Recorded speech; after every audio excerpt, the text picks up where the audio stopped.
নমস্কাৰ প্ৰতিদিন টাইমৰ সমূহ দৰ্শকক স্বাগতম জনাই আৰম্ভ কৰিছো আমাৰ আজিৰ অনুষ্ঠান অভিমত অভিমতত আজি আমাৰ লগত ষ্টুডিঅত উপস্থিত আছে প্ৰদ্যুৎ বৰা এসময়ৰ বিজেপিৰ নেতা তথা প্ৰাক্তন নেতা এতিয়া আৰু আজিৰ দিনটোত এলডিপিৰ নেতা প্ৰদ্যুৎ বৰা ডেঙা আমাৰ মাজত উপস্থিত আছে আৰু মই প্ৰথমতে দৰ্শকসকলৰ আগত আৰু এটা কথা কৈ লওঁ আমাৰ এই অনুষ্ঠানত আজি অংশগ্ৰহণ কৰাৰ কথা আছিল প্ৰাক্তন কংগ্ৰেছী নেতা তথা সদ্য কংগ্ৰেছ ত্যাগ কৰা নেতা হিৰণ্য বৰাই কিন্তু হিৰণ্য বৰাই মাত্ৰ কেইটামান মুহূৰ্তৰ পূৰ্বে আমাক এটা খবৰ দিছে তেওঁ ভাতৃৰ অসুস্থতাৰ কাৰণে চিকিৎসালয়লৈ যাব লগা হোৱাৰ কাৰণে আমাৰ এই অনুষ্ঠানত তেওঁ অংশগ্ৰহণ কৰিব নোৱাৰিব বুলি জনাইছে গতিকে মই দৰ্শকসকলক এইখিনি মুহূৰ্তত জনাওঁ যে কামিং আপত আমি যদিও দি আছিলোঁ যে হিৰণ্য বৰা আৰু প্ৰদ্যুৎ বৰা আজি মুখামুখিকৈ আমাৰ লগত থাকিব দুঃখিত যে হিৰণ্য বৰা নিজৰ ভাতৃৰ অসুস্থতাৰ কাৰণে আমাৰ এই ষ্টুডিঅত উপস্থিত থাকিব নোৱাৰিলে তেখেতে আমাক জনাইছে আৰু আমি তেখেতৰ ভাতৃৰ সুস্বাস্থ্য কামনা কৰিছোঁ এই মঞ্চৰ পৰাই মই প্ৰথমতে প্ৰদ্যুৎ বৰা ডাঙৰীয়া এতিয়া মই আপোনাক অভিনন্দন জনাইছোঁ আৰু স্বাগতম জনাইছোঁ আজিৰ পৰা আপোনাৰ এটা পৰিচয় সুকীয়া হ'ল হয় এলডিপি আপুনি গঠন কৰিলে দলৰ সভাপতিৰ দায়িত্ব ল'লে এলডিপি লিবাৰেল ডেমক্ৰেটিক পাৰ্টি ইয়াৰ অসমীয়া অৰ্থটো কি হ'ব অসমীয়াৰ অৰ্থটো হ'ব আপোনাৰ লিবাৰেল বুলি ক'লে আমি যিটো বুজো যে মানুহৰ এটা বহল মন থাকে সেইটো বুজায় এটা বহল মনৰ অধিকাৰী বুজায় ডেমক্ৰেটিক যদিও শব্দটোৰ অসমীয়া ট্ৰান্সলেশ্যন গণতান্ত্ৰিক কিন্তু আমাৰ ক্ষেত্ৰত ডেমক্ৰেটিক বুলি ক'লে ছ'চিয়েল ডেমক্ৰেচি বুজায় ছ'চিয়েল ডেমক্ৰেচি আৰু পাৰ্টি চ' তাৰে অৰ্থ হ'ল এলডিপি এতিয়া অসমীয়াত যদি নামটো দিওঁ এইটো শুনিবলৈ এলডিপি বুলি ক'লে যিমান শুৱলা হয় আপোনালোকে এতিয়া নিউজ টাইম বুলি ক'লে যিমান শুৱলা হয় খবৰৰ সময় বুলি ক'লে সিমান শুৱলা নহয় গতিকে আমি ইংৰাজী নাম এটা ৰাখিলোঁ নিউজ এলডিপি আপুনি ৰাজনীতি কিয় কৰে কাৰণ মই এইটো বিশ্বাস কৰোঁ যে সমাজ সেৱাৰ বা ৰাইজৰ সেৱাৰ চবতকৈ সৰ্বোত্তম ৰাস্তা হ'ল ৰাজনীতি মানুহে সমাজৰ বা ৰাইজৰ বিভিন্ন ধৰণে সেৱা কৰিব পাৰে কোনোবাই যদি নিজৰ কামখিনিও ভালকৈ কৰে কোনোবা এজন শিক্ষকে ভাল শিক্ষক হয় কোনোবা এজন ডক্তৰ ভাল ডক্তৰ হয় কোনোবা এজন ইঞ্জিনিয়াৰ ভাল ইঞ্জিনিয়াৰ হয় তেখেতে সমাজৰ বহুত ভাল কৰে কিন্তু আপুনি যদি তুলনামূলকভাৱে চায় যে কোনটো পথেৰে গৈ পেলাই মই সমাজৰ মানে মেক্সিমাম মই বেনিফিট কৰিব পাৰিম মই ভাবোঁ যে সৰ্বোত্তম উপায় হ'ল ৰাজনীতি মই দৰ্শকসকলক কওঁ যে মই তেখেতক মাত্ৰ দুটা প্ৰশ্ন কৰিছোঁ আৰু সেই দুটা প্ৰশ্নৰ যোগেদি এটা আপোনালোকক আভাস দিছোঁ আচলতে তেখেতৰ চিন্তাৰ যে কিয় তেওঁ ৰাজনীতি কৰে এলডিপি কিয় গঠন কৰিলে আৰু দলটোৰ নামটো এলডিপি কিয় কৰিলে সেই সন্দৰ্ভত মই দুটা প্ৰশ্নৰ আজিৰ অনুষ্ঠানটো আৰম্ভণি কৰিছোঁ আৰু মই আপোনালোকক কওঁ যে আজি মই প্ৰদ্যুৎ বৰাৰ লগত এঘণ্টা সময় কটাম আৰু এনেকুৱা কিছুমান আমি আজি কথা পাতিবলৈ চেষ্টা কৰিম যিবিলাক অসমৰ জাতীয় জীৱনৰ কাৰণে গুৰুত্বপূৰ্ণ হ'ব বুলি মই ভাবোঁ আৰু বিশেষকৈ ৰাজনৈতিক ক্ষেত্ৰখনৰ বাবে খুব গুৰুত্বপূৰ্ণ হ'ব আৰু প্ৰদ্যুৎ বৰা ডাঙৰীয়াকো মই স্পষ্টকৈ কওঁ আপুনি যাতে ভুলতো নাভাবে যে মই আপোনাক ইয়াত অপদস্থ কৰিবলৈহে মাতি আনিছোঁ মই কেইটামান কথা কিন্তু ৰাজহুৱাকৈ সুধিম আপোনাক আৰু সেইকেইটা প্ৰশ্ন মোৰ নহয় যে সাধাৰণ মানুহৰ প্ৰশ্ন বুলি আপুনি ধৰিব লাগিব কাৰণ আমি যিহেতু আপুনি যেনেকৈ ৰাজনৈতিক নেতা আমিও তেনেকৈ সামান্য সংবাদকৰ্মী হিচাপে বিভিন্ন মানুহক লগ পাওঁ তেনেকুৱা কিছু প্ৰশ্ন কৰে বিজেপিত থকালৈকে আপোনাক বহুতেই ভাবিছিল আপুনি খুব মেধা আৰু খুব প্ৰতিশ্ৰুতি সম্পন্ন এগৰাকী নেতা বিজেপি ওলাই অহাৰ পাছত মোৰ শক্তি কমি গ'ল নেকি মই মোক বাক্যটো শেষ কৰি ল'বলৈ দিয়ক এতিয়া কিন্তু তাৰপিছত আপুনি হঠাতে যেতিয়া বিজেপি ত্যাগ কৰিলে আৰু ত্যাগ কৰাৰ যিকেইটা কাৰণ আপুনি দিলে আৰু সেই তাৰ পৰা 11 বছৰ আপুনি বিজেপি কৰিছেতো যোৱা ফেব্ৰুৱাৰীৰ 19 তাৰিখে আপুনি বিজেপি ত্যাগ কৰিছে হয় 2004 চনৰ পৰা আপুনি বিজেপি কৰিছিল হয় এই মানুহজন যিজন প্ৰদ্যুৎ বৰাক এই 11 বছৰত অসমৰ মানুহে দেখিছিল সেই মানুহজনৰ যিখিনি সম্ভাৱনা যিখিনি প্ৰতিশ্ৰুতি যিখিনি মানুহে প্ৰতিভা দেখিছিল বহুতেই কৈছে যে প্ৰদ্যুৎ বৰাৰ ক'ৰবাত ভুল হৈ গ'ল শৰৎ সিংহই যেতিয়া কংগ্ৰেছ ত্যাগ কৰি কংগ্ৰেছ এছ কৰিছিলে ভুল কৰিছিলে নেকি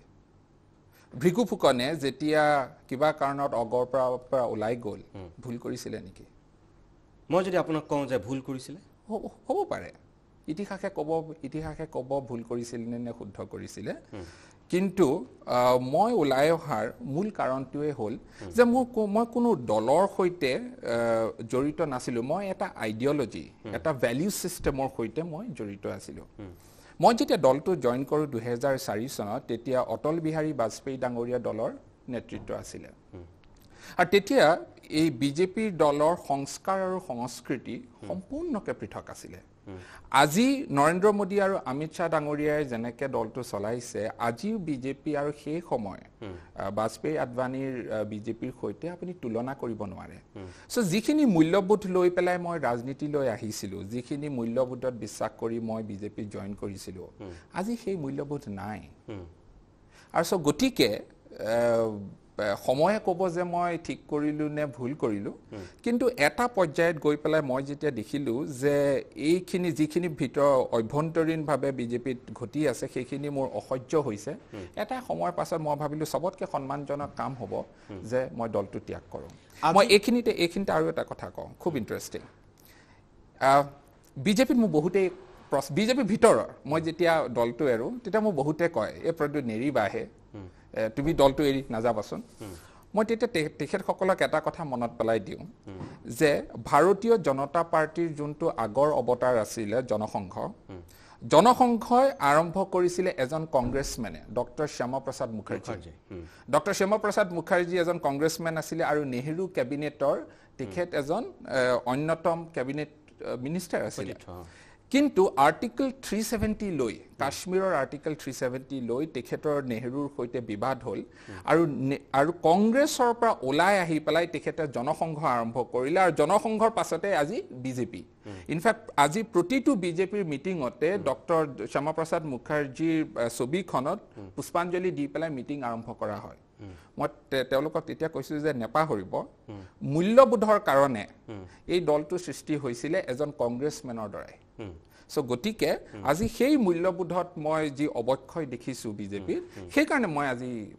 তাৰ পৰা মূল্যবোধটো বিজেপিত এতিয়াও ধৰি ৰাখিছে মোদীয়েতো আপোনাৰ বল্লভ ভাই পেটেলক কংগ্ৰেছতকৈ বহুত বেলেগ মূল্য দিছে মহাত্মা গান্ধীটো কংগ্ৰেছৰ বুলি দাবী কৰে কিন্তু সেই মহাত্মা গান্ধীৰ আপোনাৰ জন্মদিনটোত নৰেন্দ্ৰ মোদীয়ে কি কৰিছে আপুনি দেখিছে বল্লভ ভাই পেটেলক লৈ ইমান দিনেতো কংগ্ৰেছে নকৰা কামটো মোদীয়ে কৰিছে নৰেন্দ্ৰ মোদীয়ে গুজৰাটী সেন্টিমেন্টটো কি ভালকে বুজি পায় হয় আৰু পটেলক তেনেকে উঠাইছে এইটো কথা সঁচা যে আমাৰ স্বাধীনতাৰ পাছৰ যি ইতিহাস তাৰমানে আপুনি বল্লভ ভাই পেটেল মহাত্মা গান্ধী গুজৰাটৰ কৈ পেলাব বিচাৰিছে মই কথাটো শেষ কৰি লওঁ মই সেইটো কোৱা নাই যি ইতিহাস কেইবাজনো নেতাই যি আমাৰ স্বাধীনতা সংগ্ৰামত খুব এটা ডাঙৰ ভূমিকা পালন কৰিলে তেওঁলোকে যোনটো মৰ্যাদা পাব লাগিছিলে সেই মৰ্যাদাটো পোৱা নাই আনকি নেতাজী সুভাষ চন্দ্ৰ বসুৱে মই ভাবোঁ যে তেখেতে যিটো মৰ্যাদা পাব লাগিছিলে সেই মৰ্যাদাটো নাপালে সো এতিয়া যদি মোদী চৰকাৰে যদি তেনেকুৱাসকল নেতাক যদি তেওঁলোকৰ যোগ্য আসনখন যদি দিয়ে সেইটোৱে বিজেপিৰ মূল্যবোধ নুবুজায় সেইটোৱে যে ইতিহাস যে বিকৃত হৈছে সেই বিকৃত ৰূপটো মানে ঠিক কৰিবলৈ তেওঁলোকে এই কামটো কৰিছে আৰু এইটো আমি ৱেলকাম কৰিছোঁ এইটো খুব ভাল কাম কৰিছে আনকি মই এইটোও ভাবোঁ যে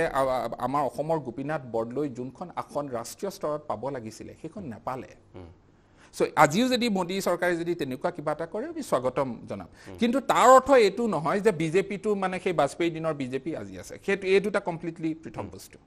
সেইটো আমিও বুজি পাওঁ সাধাৰণ অকণমান ভূ ৰখা মানুহ হিচাপে সেই কথাখিনি অসমৰ প্ৰত্যেকজন সচেতন ব্যক্তিয়ে নিশ্চয় অনুভৱ কৰে যে বাজপেয়ী বিজেপি আৰু নৰেন্দ্ৰ মোদী বা অমিত শ্বাহৰ বিজেপিৰ মাজত আকাশ পাতাল পাৰ্থক্য আজি মই আপোনাক চিম্পল কথা এটা কওঁ জানেনে আজি আনকি এজন মিনিষ্টাৰে আজি হোম মিনিষ্টাৰ আমাৰ হোম মিনিষ্টাৰজনক জেনেৰেলি প্ৰাইম মিনিষ্টাৰৰ পাছতে হোম মিনিষ্টাৰক ধৰা হয় হোম মিনিষ্টাৰজনে আজি নিজৰ OSD-জন নিজে এপইণ্ট কৰিব নোৱাৰে আজি গোটেই কেবিনেট চিষ্টেমটো আজি কলেপছ হৈ গ'ল সো গতিকে বাজপেয়ীয়ে 24টা দলৰ কোয়েলিশন চলাইছিলে সেই বাজপেয়ী সময় যিখিনি চিন্তাধাৰা আছিলে মূল্যবোধ আছিলে আজি অমিত শ্বাহ আৰু নৰেন্দ্ৰ মোদীৰ দিনত মানে এইটো এটা সম্পূৰ্ণকৈ এখন পৃথক নাম দলৰ নামটো একে আছে কিন্তু দলৰ কালচাৰ সম্পূৰ্ণকৈ চেঞ্জ হৈ গ'ল মই তাৰপিছতো আপোনাক এনেকৈ কওঁ যে আজি আপুনি যেতিয়া LDP গঠন কৰিলে লিবাৰেল ডেম'ক্ৰেটিক পাৰ্টি গঠন কৰিলে বহুতেই কৈছে যে প্ৰদ্যুৎ বৰাই যে ক'ৰবাত কিবা এটা ভুল কৰিছে প্ৰথম তেওঁৰ নামটোতে সেই ভুলটো কৰিছে গাখীৰ এনেও পুষ্টিকৰ খাদ্য গাখীৰ কেতিয়াও বিশুদ্ধ গাখীৰ খোৱা বুলি কোৱা নাযায় লিবাৰেল ডেম'ক্ৰেটিক পাৰ্টি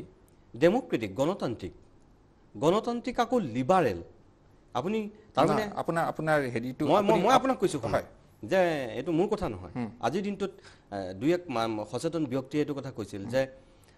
প্ৰদ্যুৎ বৰাই বাৰু কথাটো তেনেকুৱা কৰা নাইনে যে গাখীৰটো এনেও বিশুদ্ধ আৰু বিশুদ্ধ গাখীৰেই মানুহে স্বাস্থ্যৰ কাৰণে খায়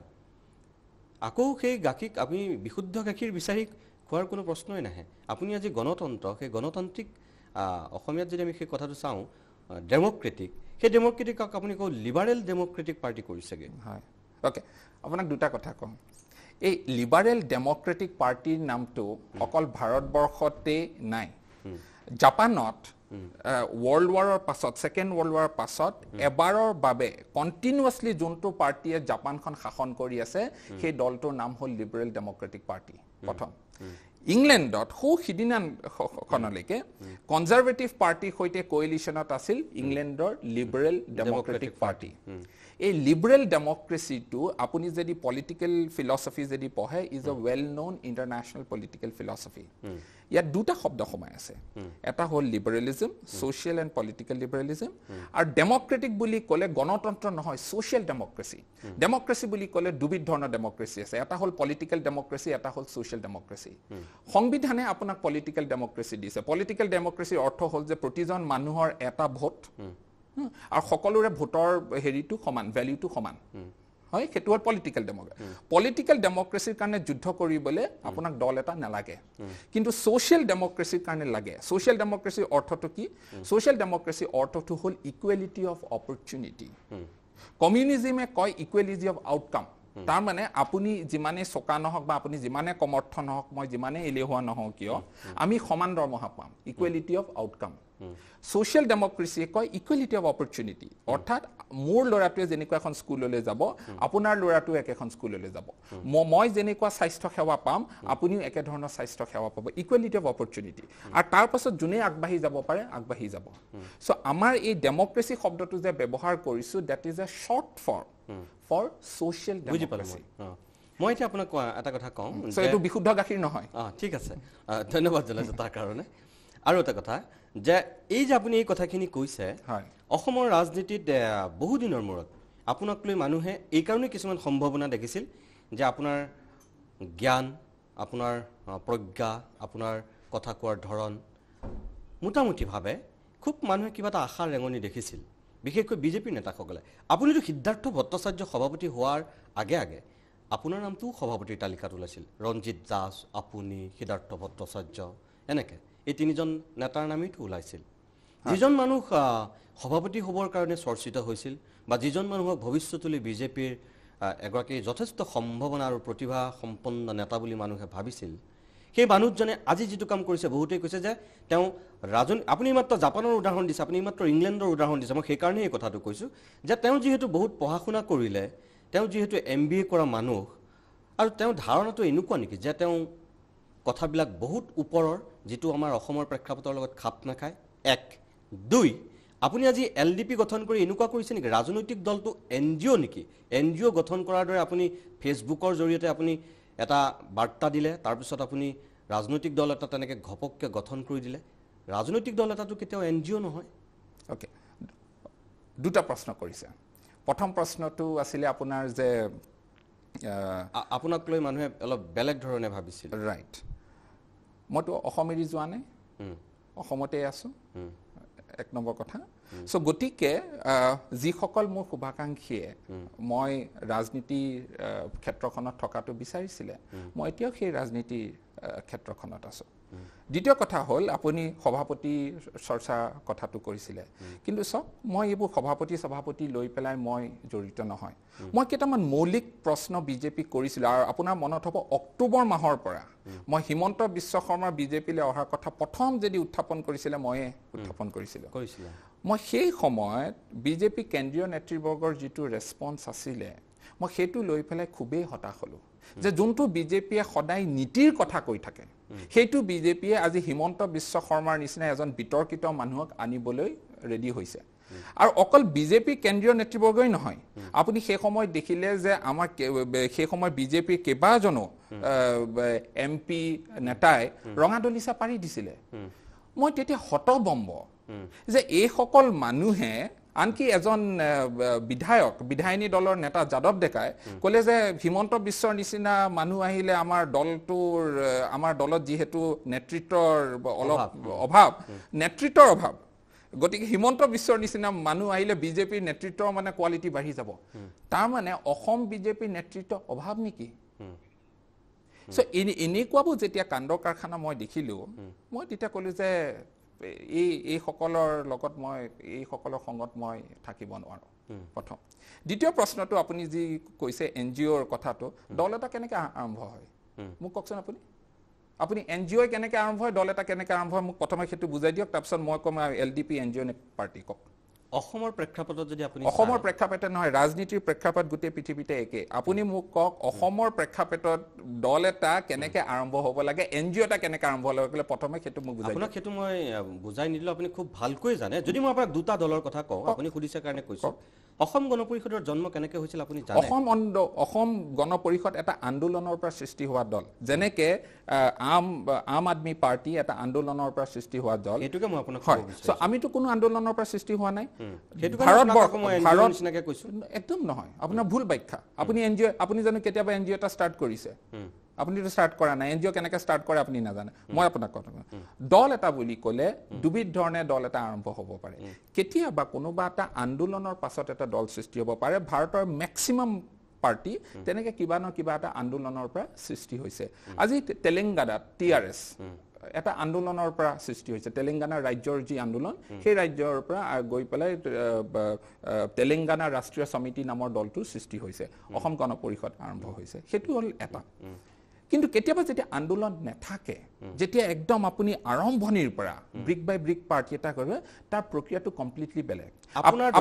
আপোনাৰ দৰে মই যদি সুধো এতিয়া অসমৰ ইতিহাসত আপোনাৰ দৰে কোনে ৰাজনৈতিক দল গঠন কৰি পেলাই অসমৰ সেৱা কৰিছে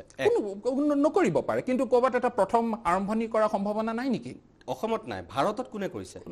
অসমত নাই বুলি নকব আপুনিও জ্যোতিষবিদ নহয় ময়ো জ্যোতিষবিদ নহয় কিন্তু অসমত হোৱা নাই বুলি কওক অসমত হোৱা নাই বুলি অসমত নহ'ব পাৰে কিন্তু কেতিয়াবাতো নতুনতাটোৰ কিবা এটাতো আৰম্ভটো হ'ব লাগিব আপুনি যদি ভাৰতবৰ্ষৰ যদি বিভিন্ন দলৰ যদি ইতিহাস চাই যেনেকৈ ভাৰতৰ উদাহৰণ দিলে ধৰক আম আদমি পাৰ্টিৰ কথা ক'লে সেইবোৰ চব আন্দোলনৰ পৰা আহিছে মই সেই তাৰ মাজেদি আহি যদি মই আপোনাক অসমৰ একেবাৰে শেহতীয়া উদাহৰণ মই অখিল গগৈলৈকে কওঁ হয় তেনেহ'লে আপুনি চাওক যে তেওঁ কেনেকৈ গঠন কৰিছে ঠিক আছে আন্দোলনৰ মাজেৰে আহি গঠন হ'ব পাৰে কিন্তু আপুনি NGO এটা গঠন কৰা দি আপুনি গঠন কৰিছে আপুনি বিশ্লেষণ কৰা বহুজন সমাজ পাৰ্টি কেনেকৈ আৰম্ভ হৈছিলে মোক কওকচোন বহুজন সমাজ পাৰ্টি UPত 4 বাৰ শাসন কৰিছিলে BSPৰ যদি ইতিহাস যদি পঢ়ে আপুনি মায়াৱতীৰ যদি হিষ্ট্ৰী পঢ়ে আপুনি কাঞ্চীৰামৰ যদি হিষ্ট্ৰী পঢ়ে বহুজন সমাজ পাৰ্টি কোনো আন্দোলনৰ দ্বাৰাই আৰম্ভ হোৱা দল নহয় আন্দোলন নাছিল কিন্তু তাৰ নেপথ্যত কাঞ্চীৰামৰ কি আছিল সেই আপুনি নিশ্চয় জানে কিন্তু আন্দোলন নাছিলে কাঞ্চীৰামৰ কাম আছিলে কাঞ্চীৰামৰ বক্তব্য আছিলে কাঞ্চীৰামৰ হেৰি আছিলে তেখেতে বহুত দিন ধৰি পেলাই কোনো আন্দোলন নাছিলে আমি আন্দোলন বুলি ক'লে যোনটো সেইটোকে ক'লো যে আপুনি কাঞ্চীৰাম বা আপুনি মায়াৱতীৰ লগত আপুনি নিজক তুলনা কৰে নেকি মায়াৱতীৰ লগত কোনখিনি মানুহ আজিও কোনখিনি মানুহক লৈ মায়াৱতী তাত ইলেকশ্যন খেলিছে বা ৰাজনীতি কৰিছে আপোনাৰ লগত তেনেকুৱা একাংশ মানুহ আজিৰ দিনত আছে নেকি সেইটো সম্পূৰ্ণ পৃথক কথা মই আপোনাক কৈছো যে দল এটা দুটা ধৰণে ষ্টাৰ্ট হ'ব পাৰে এটা হ'ল যে আন্দোলন এটা কৰি পেলাই সেই আন্দোলনকাৰীসকলক ৰাজনৈতিক দল এটালৈ কনভাৰ্ট কৰি পেলাই তেনেকৈ এটা দল ষ্টাৰ্ট কৰিব পাৰে আন এটা প্ৰক্ৰিয়া হ'ল যে একদম সম্পূৰ্ণকৈ কোনো আন্দোলন নোহোৱাকৈ এটা আইডিঅলজিৰ আধাৰত এটা ভাৱ চিন্তাৰ আধাৰত এটা দল সৃষ্টি হ'ব পাৰে যেটো আপুনি নতুনকৈ আৰম্ভ কৰিছে ভাৰতীয় জনতা পাৰ্টিৰ জনসংঘ কেনেকৈ আৰম্ভ হৈছিলে কিবা আন্দোলনৰ কাৰণে হৈছিলে নেকি 1951ত শ্যামা প্ৰসাদ মুখাৰ্জীয়ে কংগ্ৰেছৰ পৰা ৰিজাইন কৰি পেলাই 51ত জনসংঘ আৰম্ভ কৰিলে কি আন্দোলন আছিলে ধন্যবাদ জনাইছো আপোনাক মই আকৌ আপোনাৰ কাষলৈ আহিম মই অকণমান সময়ৰ বাবে এতিয়া বিৰতি ল'ব লাগিব আমি প্ৰদ্যুৎ বৰাৰ লগত আৰু কথা পাতিম অকণমান সময়ৰ বাবে বিৰতি লৈ লৈছো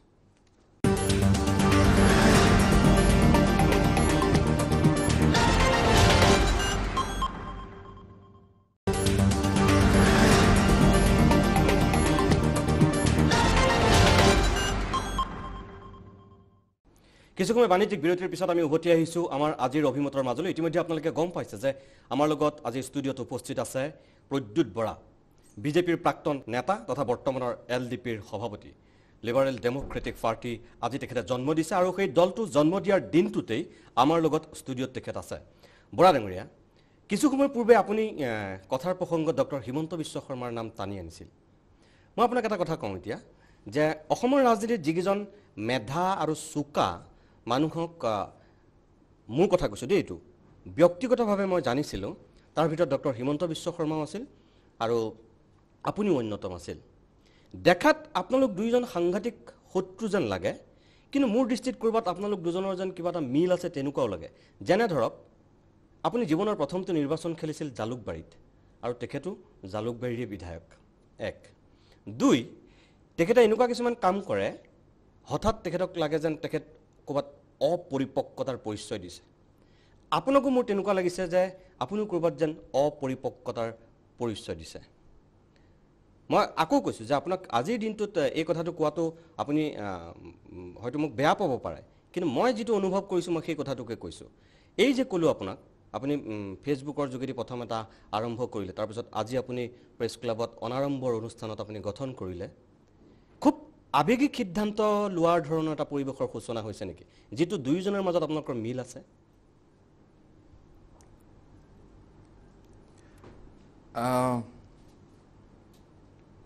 কমলা আৰু কমলাৰ নিচিনা দেখিবলৈ যে ফল এটা আছে, কি কয় আপোনাৰ, হেৰি মৌচুমী নহয়, মৌচুমী নহয়, এই কিনু বুলি কয়।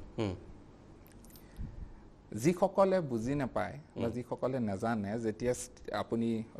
ধুনীয়াকৈ সজাই থ'ব, কমলা আৰু কিনুৰ মাজত আপুনি পাৰ্থক্য এটা ধৰিব নোৱাৰে। কিন্তু কমলা কমলা, কিনু কিনু। হয়,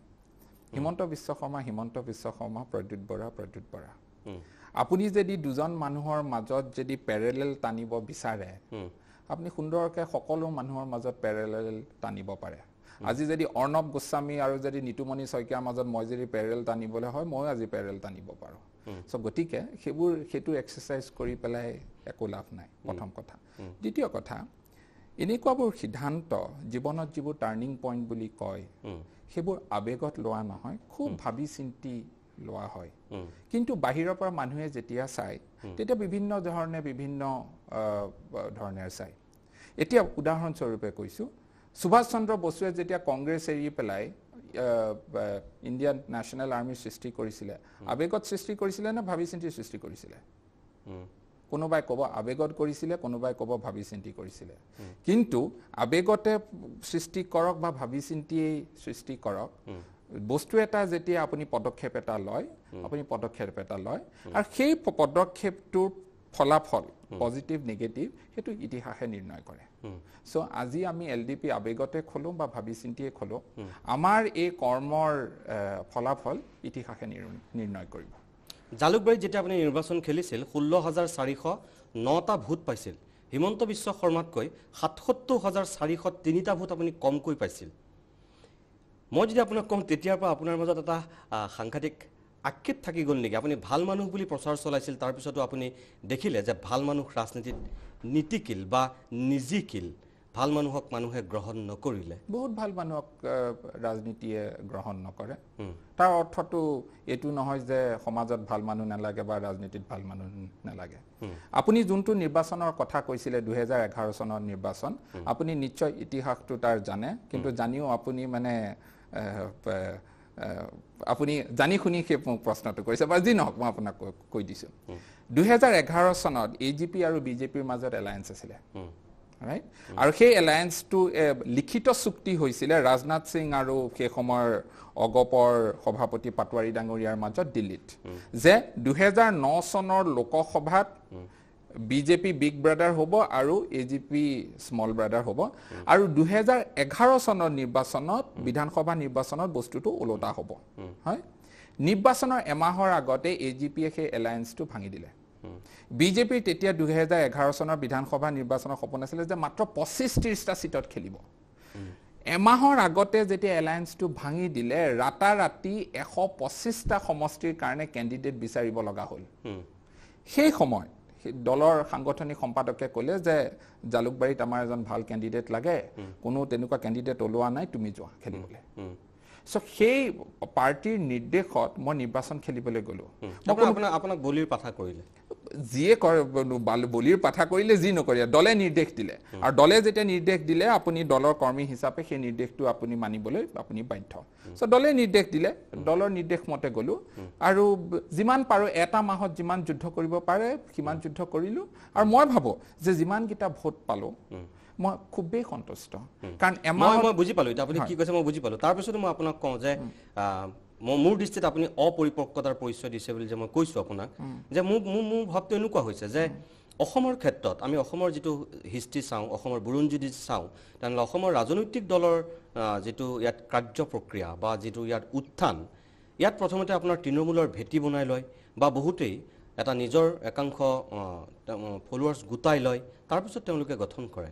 আপুনি খুব হাইটেক মানুহ আপুনি ফেচবুক টুইটাৰত থকা মানুহ গতিকে আপোনাৰ একাংশ ফ্ৰেণ্ড আছে মই নাই বুলি কোৱা নাই যে ফ্ৰেণ্ড ফলোৱাৰ্ছ আপোনাৰ আছে কিন্তু অসমত ৰাজনীতি কৰিবলৈ হ'লে অসমৰ ৰাজনীতি কৰিবলৈ হ'লে কি কৰিব লাগিব শুনক প্ৰথমে আপুনি গৈ পেলাই আন্দোলন কৰিব লাগিব ৰাস্তাত শুই দিব লাগিব পেট পেলাই তাৰপিছত টিভি কেমেৰা অহালৈকে ৰখিব লাগিব টিভি কেমেৰা অহাৰ লগে লগে জিন্দাবাদ মুৰ্দাবাদ চিঞৰিব লাগিব আপুনি শিলগুটি মাৰি পেলাই দুখনমান গাড়ী চাৰি ভাঙিব লাগিব আৰু পাৰিলে যেতিয়া চান্দা তুলিবলৈ চান্দা যেতিয়া নিদিয়ে গৈ পেলাই দুটামান শ্বপিং মল আপুনি ভাঙি দিব লাগিব সেইবোৰ কৰিব লাগিব তো আপুনি সেইটো ক'ব সেইটো ক'ব কৈছে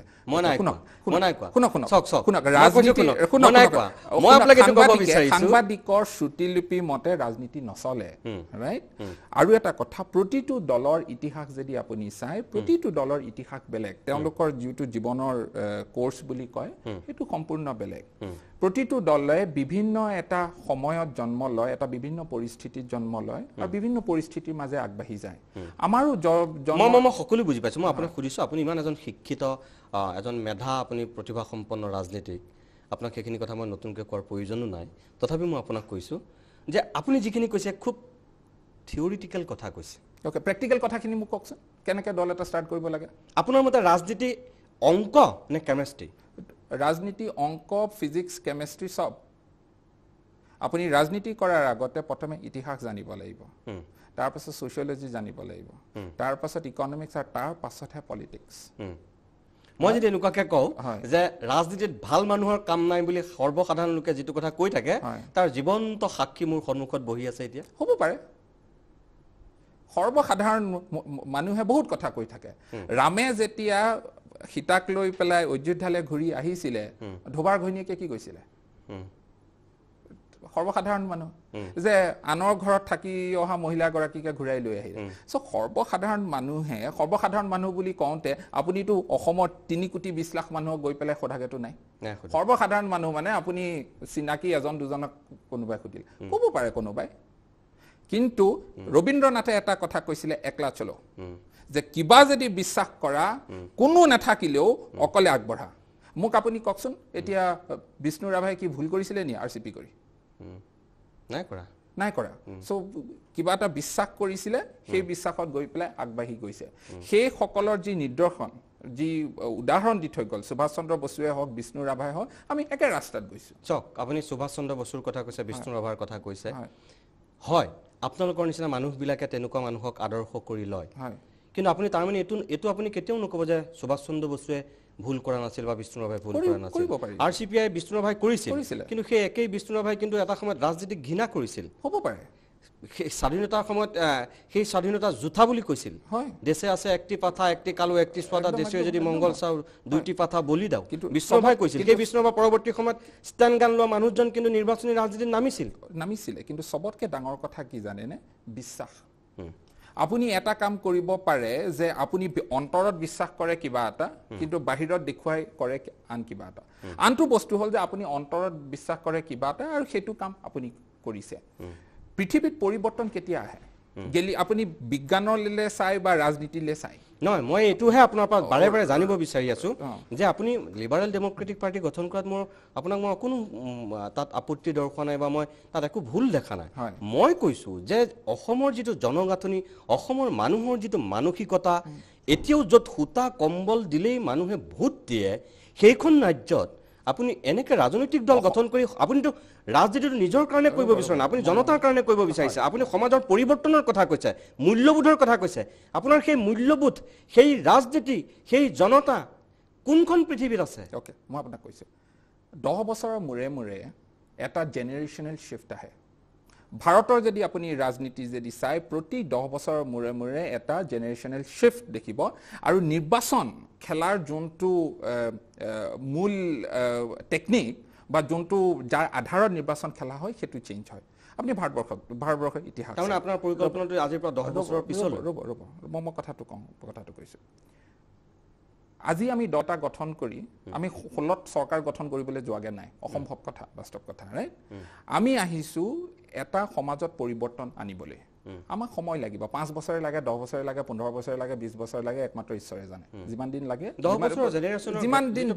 কথা কৈছে আপুনি, মানে 10 বছৰ আশাবাদী? এবছলিউটলি, যে 10 বছৰৰ অসমখন, আজি অসমখনৰ যিটো মানসিকতা 10 বছৰত এটা বেলেগ মানসিকতা হ'বগে। আজি যিখিনি ভোটাৰ আছে, আজি 70% ভোটাৰ আমাৰ 40 বছৰৰ তলত। 10 বছৰৰ পাছতো সেই সংখ্যাটো বাঢ়িব, নকমে, আৰু তেওঁলোকৰ মানসিকতাটো বেলেগ হ'ব, ৰাইট? চ' সেই মানসিকতাটোক আমি আকৰ্ষণ কৰিবলৈ আজিৰ পৰা আমি কাম কৰিব লাগিব। আপুনি ভাৰতৰ যদি ইতিহাস চাই, আপুনি প্ৰতি 10 বছৰৰ মূৰে মূৰে এটা চেঞ্জ এটা দেখিব। আপুনি 10 বছৰ দেখিব যে ৰিলিজনৰ ভিত্তিত হেৰি হৈছিলে, বিজেপিৰ উত্থানটো হিন্দুত্বৰ ভিত্তিত হ'ল, সেইটো হৈ গ'ল। তাৰ পাছত আহিলে আপোনাৰ মনমোহন সিং চৰকাৰ। মনমোহন সিং চৰকাৰে আপুনি আঁঠুৱা কম্বলৰ ৰাজনীতিটো আৰম্ভ কৰিলে। কেনেকৈ কৰিলে? এনৰেগা আৰম্ভ কৰিলে, হয়? কেন্দ্ৰত এনৰেগা আৰম্ভ কৰিলে, ৰাজ্যত আঁঠুৱা কম্বলৰ ৰাজনীতি আৰম্ভ কৰিলে, অৰ্থাৎ অনুদানৰ ৰাজনীতি আপোনাৰ 10 বছৰ চলিলে, পুৰা কমপ্লিটলি 10 বছৰ। DMK তামিলনাডুত নিৰ্বাচন অকল এটা ভিত্তিতে জিকিছিলে, হেৰিয়াত কালাৰ টিভি লৈ। চবকে ক'লে, কৰুণানিধি আহি ক'লে যে মই সকলো ঘৰতে কালাৰ টেলিভিশ্যন দি দিম। অ'কে, চ' 10 বছৰ কাল অনুদানৰ ৰাজনীতি চলিলে। তাৰ লগে লগে উত্তৰ ভাৰতত আপুনি দেখিলে কাষ্ট পলিটিক্স চলিলে, ছ'চিয়েল ইঞ্জিনিয়াৰিং বুলি যাক কৈছিলে। মই প্ৰদ্যুৎ বৰা ডাঙৰীয়া, মই সকলো বুজি পাইছোঁ। চাওক, আপুনি যদি আপুনি ইমান ব্ৰিলিয়েণ্ট মানুহ, আপোনাক মই এইখিনি নকলেও হ'ব। মোৰ এনেকুৱা লাগিছে যেন সাহিত্যত যেনেকৈ আপোনাৰ প্ৰাচীন যুগ, মধ্যযুগ, আধুনিক যুগ, এনেকৈ যুগ যুগ কৰি এটা সাহিত্যৰ সৃষ্টি হৈছিল, তেনেকৈ কবিতাটো সেই একেবাৰে নতুন আধুনিক কবিতাৰ পিছত এতিয়া যিটো আমি কওঁ পষ্ট মডাৰ্নিজিম, মানে মৰিশালীটো কবিতা পঢ়াৰ যিটো পৰিৱেশ হৈছিল, আপোনাৰ কথাখিনি শুনি মোৰ এতিয়া অসমৰ প্ৰেক্ষাপটত তেনেকুৱাই লাগিছে। মিডিয়াৰ ক্ষেত্ৰতো হৈছিলে, ৰেডিঅ' আহিলে, পেপাৰ আছিলে, ৰেডিঅ' আহিলে, টিভি আহিলে। কাইলৈ কিজানি আপোনালোকৰ চাকৰিয়ে নাইকিয়া হয় যেতিয়া ইণ্টাৰনেট টেলিভিশ্যন আহিব। ইণ্টাৰনেট টেলিভিশ্যন হ'লে ঘৰে ঘৰে টিভি চেনেল ষ্টাৰ্ট কৰিব পাৰিব, ৰাইট? চ' তেতিয়া প্ৰতিটো ছেক্টৰত, ইণ্ডাষ্ট্ৰিয়ে হওক, পলিটিক্সে হওক, আপুনি সেই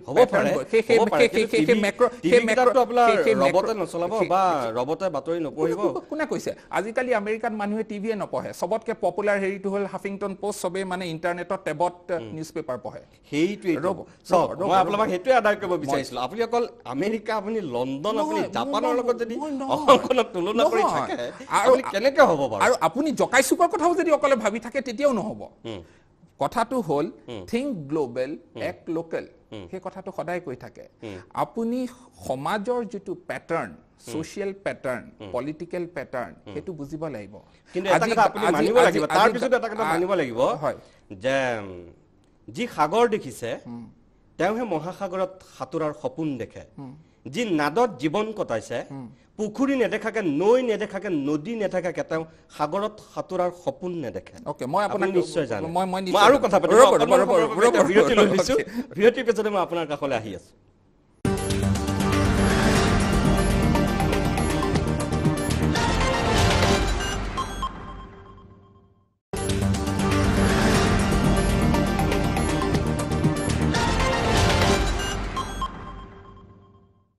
আমি পুনৰ উভতি আহিছোঁ অভিমতৰ মাজলৈ। প্ৰদ্যুৎ বৰা, আমাৰ সময় প্ৰায় শেষ হৈ আহিছে, যিহেতু অনুষ্ঠানটো সামৰিব লাগিব। কেইটামান মই খুব চুটিকৈ প্ৰশ্ন কৰিম, আপুনিও যিমান পাৰে সাধ্য অনুসৰি চমুকৈ উত্তৰটো দিলে ভাল পাম। প্ৰথম কথা যে এনেকুৱা হয় কেতিয়াবা মানুহে ভুলটো খুব পলমকৈ হ'লেও অনুভৱ কৰে। মই যদি কওঁ আপুনি বিজেপি ত্যাগ কৰাটো আপোনাৰ কাৰণে ভুল সিদ্ধান্ত, ভৱিষ্যতলৈ আপোনাক বিজেপিয়ে যদি আকৌ আঁকোৱালি লয়, আপুনি দললৈ উভতি আহিব? কেতিয়াও নহওঁ। কিয়? কাৰণ নিৰ্ণয় এটা ল'লোঁ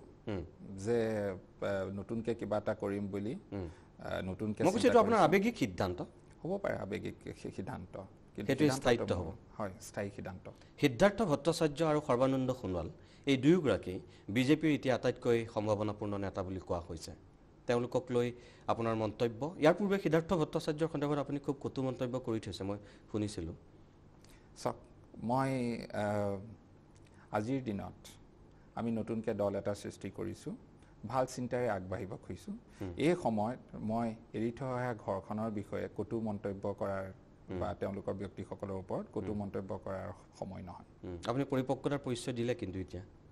ধন্যবাদ আপুনি যে সেই পৰিপক্কতাটো যে আপুনি চিনি পাইছে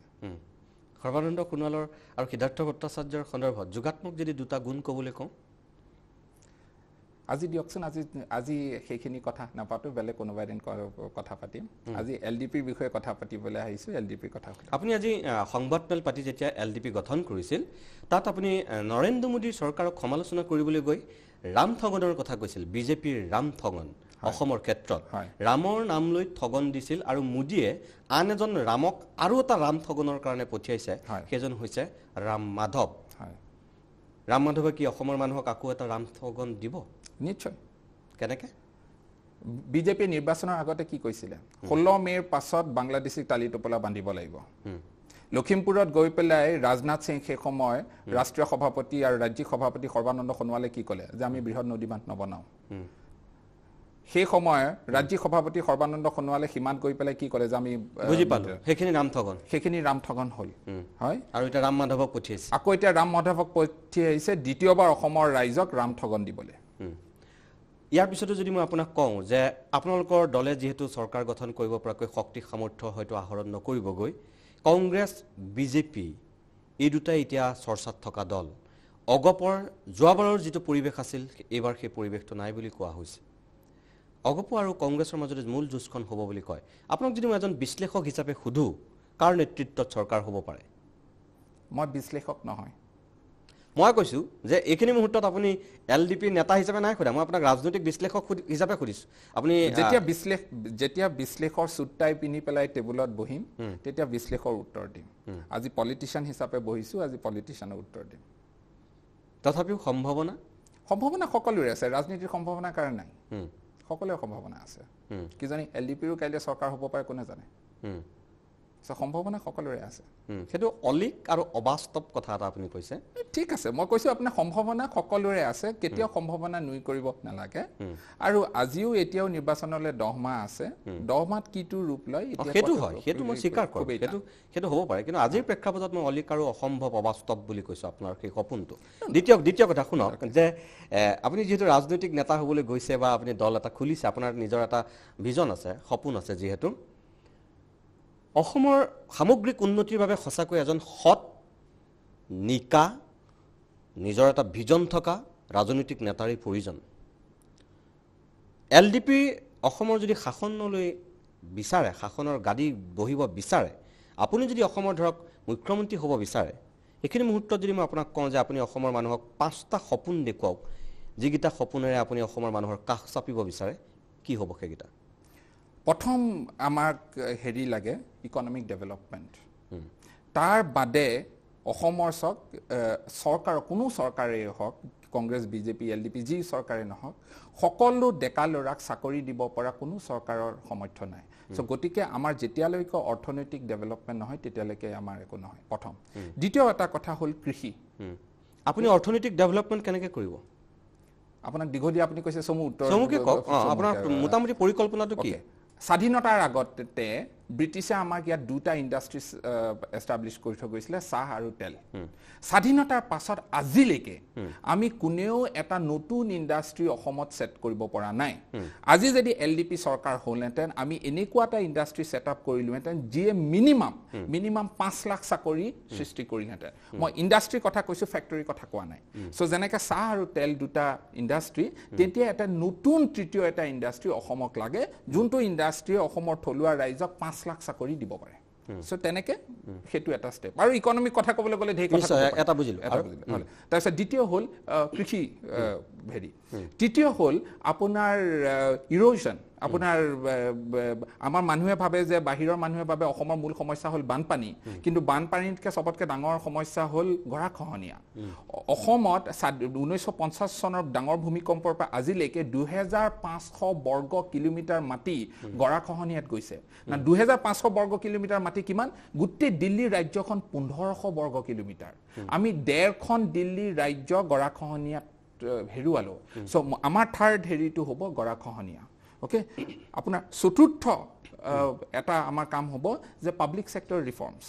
ওকে হেতু আমাৰ চতুৰ্থ হৰিব আৰু 5 নম্বৰ হ'ব আপোনাৰ এমপ্লয়মেন্টৰ দিশত যে আমাৰ অকল এমপ্লয়মেন্টে নহক আমাৰ অসমত এটা এন্টাৰপ্ৰেনিউৰিয়েল কালচাৰ বিজনেস কৰাৰ যোনটো সংস্কৃতি আমি যদি গুজৰাট মহাৰাষ্ট্ৰ তামিলনাডুৰ নিচিনা যদি উন্নত ৰাজ্য হ'ব পাৰো আমাক তেতিয়া এটা সেই আমাৰ ডেকালৰা সকলৰ মাজত সেই এন্টাৰপ্ৰেনিউৰিয়েল কালচাৰ এটা লাগিব এই পাঁচটা বস্তু মই শেষ প্ৰশ্নটো আপোনাক সুধিছোঁ আপুনি যেহেতু বিদেশ ভ্ৰমণ কৰি থকা মানুহ আপোনাৰ কথাটো লণ্ডন আমেৰিকা জাপানৰ কথা ওলাইছিল শেষ প্ৰশ্নটো আপুনি মোক জকাইচুকৰ কথা নুসুধিলে কাৰণে জকাইচুকৰ কথা নকলো আপুনি সোধাহেঁতেন ক'লোহেঁতেন নিশ্চয় মই শেষত এইটো কথা সুধিছোঁ ধৰক আপোনাৰ চিন্তাৰ পৰিসৰটো খুব ব্যাপক আৰু বিস্তৃত সেইকাৰণে হয়তো আপুনি এতিয়া ফেচবুকেৰে আৰম্ভ কৰি আজি হঠাৎ সংবাদ মেল পাতি এটা ৰাজনৈতিক দল গঠন কৰিলে আৰু ভৱিষ্যতলৈ আপুনি বহুত সপোন দেখিছে ভগৱানে আপোনাক সেই সপোন সাকাৰ ৰূপ দিয়ক মোৰ আন্তৰিক অভিনন্দন থাকিল কিন্তু মই তাৰ পিছতো আপোনাক ক'ম যে সেই সপোন মোৰ নিচিনা মানুহে দেখিব নোৱাৰোঁ মই সেয়া অলিক অবাস্তৱ অসম্ভৱ অকল্পনীয় বুলি মই সামান্য জ্ঞানেৰে মই ঢুকি পাওঁ তাৰ পিছতো মই ক'ম অসমৰ মানুহে আপোনাক আস্থা আৰু বিশ্বাসত যদি ল'ব লাগে কিয় ল'ব অসমৰ মানুহে আমাক কাম কাজ চাই পেলাই আমাক বিশ্বাসত ল'ব আমি অসমৰ মূল্যবোধৰ কথা কৈছে কিন্তু আপুনি বিজেপি দল ত্যাগ কৰিবলৈ কেটপৰো নালাগিল আপুনি নতুন দল গঠন কৰি দিলে এবসলিউটলি সো বিজেপি আৰু মূল্যবোধৰ মাজত কি সম্বন্ধ যেতিয়ালৈকে বিজেপিত মূল্যবোধ আছিলে তেতিয়ালৈকে আছিলো যেতিয়ালৈকে বিজেপিত মূল্যবোধ নাইকিয়া হ'ল বিজেপি ত্যাগ কৰিলো কাইলে এলডিপিত যদি আপোনাৰ অশান্তি হয় তেনেহ'লে আকৌ এটা দল গঠন কৰিব কেলে কৰিম আজি যেতিয়া মই দলৰ নেতৃত্বত আছো সেই মূল্যবোধৰ যাতে অৱক্ষয় নহয় সেই ওপৰত অপ্ৰাণ চেষ্টা কৰিম সো বিজেপি ত্যাগ কৰাটো হেৰি হ'ব নোৱাৰে কাৰণ বিজেপি কোনে সৃষ্টি কৰিছিলে কোনোবাই কংগ্ৰেছ ত্যাগ কৰিহে বিজেপি সৃষ্টি কৰিছিলে শ্যামাপ্ৰসাদ মুখাৰ্জীয়ে আপুনি সেই কথাটো এতিয়া মই শেষত সেইটোকে কৈছোঁ আপোনাৰ পৰা যদি অসমৰ মানুহে সেই আস্থা আৰু সেই বিশ্বাসটো আদায় কৰে আস্থা আৰু বিশ্বাস আমাৰ কামৰ যোগেদি হ'ব আমাৰ দলটো এতিয়া আমি দলৰ প্ৰসাৰ হ'ব গাঁৱে গাঁৱে সোমাই যাম আৰু আমি কেনেকে নিজকে আমাৰ কণ্ডাক্ট কৰোঁ আমাৰ চল